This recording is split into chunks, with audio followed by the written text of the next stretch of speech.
All right, here with Hermitage head football coach Derrick Johnson, the first year at the helm, coming over from Matoka, as the Panthers just had a preseason scrimmage with the Green Run Stallions here in Virginia Beach. Coach, both of you guys Class 5 teams. You got each interesting openers, which we'll get to a little bit. You guys with the likes of the 3-time defending state champs in Highland Springs, then with Lansdowne reigning beach champs. But overall, what did you like tonight, and what did you see improvement from scrimmage 1 to scrimmage 2? The intensity. Intensity was there. Putting the chains together, moving the chains. Offense kind of flowed a lot better than last week, had a little fluid consistency going.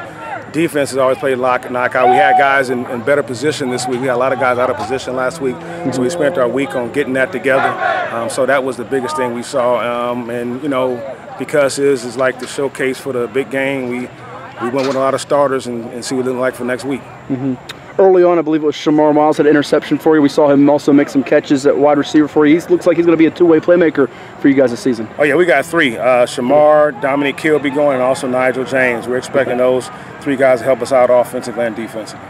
Let's move on to a couple other guys for you. Derrick Fox, wearing number 5 tonight. He was all over the field defensively. He was getting guys hyped from the sideline, making some tackles for loss. He was very, you talk about intensity, he was one of the guys that brought it. Yes, he was. That's Derrick. I mean, even in the practice, he's always like that, playing like a man amongst boys. We like him, and he definitely sets the tone for the defense. So we like his spirit, the way he runs. You obviously have a headline name in C.J. Jackson, running back committed to James Madison University. Did not scrimmage tonight. What's his status as he goes? Week he should be in the next couple weeks. He should be ready to go for it. He's just resting up, rehabbing some things, getting himself right. So we're expecting him to help us out in a couple, 2-3 weeks. So just some nicks and bruises, nothing with ligament damage or something serious. Nothing major. Nothing major. Good deal. What's he going to bring when you get him back to your offense? He would bring back our running game because you saw we was winging a lot, and and towards the end we went to some 2-back sets, but having him on the field, that's just to confirm our running. Sure. Even before you got here to Hermitage, Hermitage has been known for their running game with Derrick Green back in the day and some other standout running backs. But mixing in some passing, should we expect a lot of balance offensively for you guys this year? Most definitely.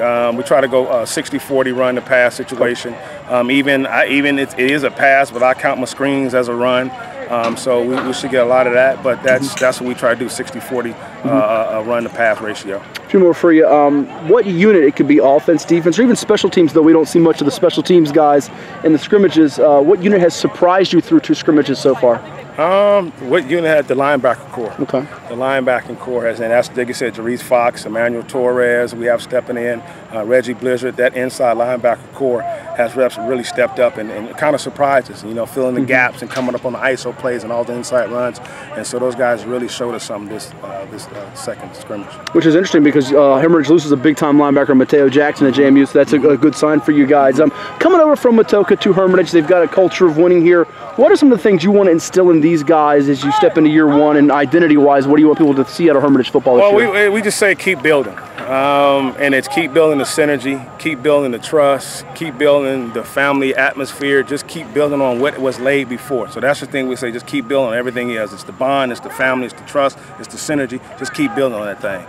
It's probably a multi-part answer that could take us 15-20 minutes, but what do you guys have to do improvement-wise to take down Highland Springs? You know how great they are. They're loaded at every position. It's certainly a great test out of the gate for you. What are the things you've got to sharpen up on to have a chance to win that ball game next week? We just got to play our game. We got to play our game. We got to stay in what we do as Hermitage football and not so much what they do. So what is that, if you kind of had to define that in your game? Blocking to the whistle, tackling. You saw it here. Everybody want to do that that big boom tackle and not wrap up. So I'm not really so much where we got to take care of in-house. So it's blocking to the whistle. It's moving the chains. It's no penalties. I don't think we had any penalties. Might have had 1 penalty, and that was probably one on me.